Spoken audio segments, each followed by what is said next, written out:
welcome to the Joe No Show and the YouTube channel. This is what we think in the Joe No Show, and blah, blah, blah, blah, blah. And today, that's my little cue for myself when I feel like I'm talking too much about nothing and not about the topic at hand. Blah, blah, blah, blah, blah. And I'm talking to you today about Tim Tebow. Now, why are we talking about Tim Tebow? And Tim Tebow hasn't even been in the news.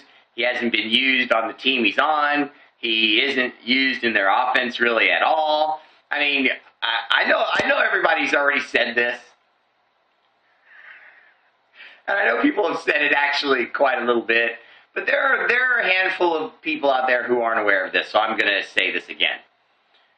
The way they did Tim Tebow on the Jets was just wrong. I mean, it was just wrong. I mean, why would the Jets bring in the guy, okay, and then you bring in Tony Sparano, and then Tony Sparano just basically tells him to hike the ball, look into the middle, and then run into the middle and get nailed. And if you look back at the Jets season, that's all he did. They didn't even have like a toss fake option for nothing. They just snapped him the ball. He would tuck his shoulders in and run into the line. It was ridiculous. It wasn't even wildcat. It wasn't bootleg. There was no play action to it. It was weird. It was like they wanted Tim Tebow, and then when he got there, they realized, oh, he actually is as bad as we've heard. And then because he was a terrible practice player, I mean, he's a terrible practice player. I don't know if anybody understands this, but try to imagine a scenario where you have a guy that's in the United States military. Okay, let's pretend. And he's going through boot camp and he's terrible. And he's not very strong. You know what I mean? He's not very tough. You know what I mean? His hand-to-hand combat is good, but not great. You know what I mean? But when the bullets start flying, he kills bad guys. When he has to fight hand-to-hand with a bad guy, he does enough to kill the other guy and win the day. See, there are soldiers like that who just, under all normal circumstances, when you just look at the guy, you say to yourself, that guy's not a good soldier. He may have on a uniform and he may be in the military, but he's not a good soldier. And then the bullets start flying, and that guy's the guy who runs out, saves lives, kills the bad guy, and gets back and wins medals. See, sometimes guys don't practice well. Sometimes guys just don't study well. But then when it's time for the test, they ace it. Because it's up here, but they're not good with reading books and sitting there and having someone quiz them and all that. No, they need pressure. And that's the difference. Some people need pressure.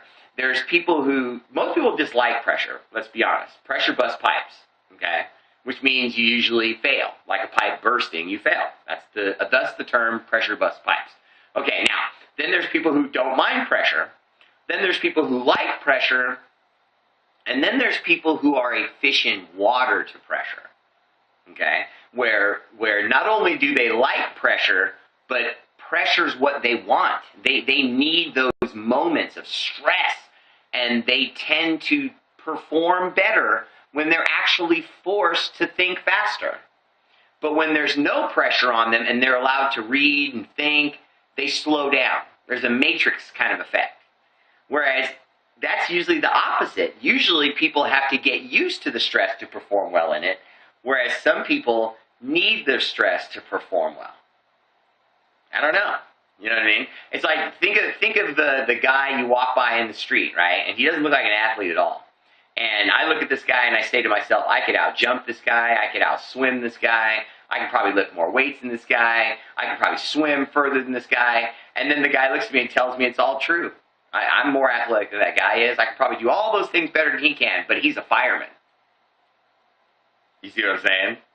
And now I'm looking at firemen going, holy shit, I'm suited up just like him. I've got on oxygen tanks, helmet, flame retardant suit, but I'm hesitating. I'm brave. I'm strong, athletic. I can jump higher than him and all that stuff. But maybe I'm not suited to be running a no burden building to save lives. Yeah, I'd love to save lives. But there's a part of certain people, I'm not saying me because I think I'd make a good fireman, but the point is, most people, you hesitate. And I'm not saying I wouldn't either. I'm just saying I don't think I would. But you probably would. And that guy wouldn't. And so even if I may be a better athlete than that guy, if there's a burning building and someone's in it dying, that guy's going to save their life. And if you were to run him through all sorts of drills and make him perform all sorts of athletic feats, he wouldn't look impressive. And maybe we don't hire that guy. And then we don't get a good fireman. I'm just saying. Tim Tebow wins. I realize he's not good. He's not good. He's not good. It's like watching a stork play. But what if the stork can play when the pressure's on and the lion comes to attack? The stork takes his beak, pokes it in the eye, and throws the ball for a 60-yard touchdown against the Pittsburgh Steelers in Pittsburgh. People, we can't forget that. It doesn't matter how bad he was. In the moment they needed him, he did it. Now, the following week, he got stomped by the Patriots. I mean, the Patriots just pounded him. But, I mean, he was hurt at that point, and the Patriots were just a superior team. But if Tim Tebow had a better team around him, I'm just saying. Check out the Brothers to Be on the YouTube channel. This is what we think. They do the hottest movies, review the hottest movies, DVDs, and all the shit coming out so you know what to catch and what to pass. Give Tim Tebow a shot.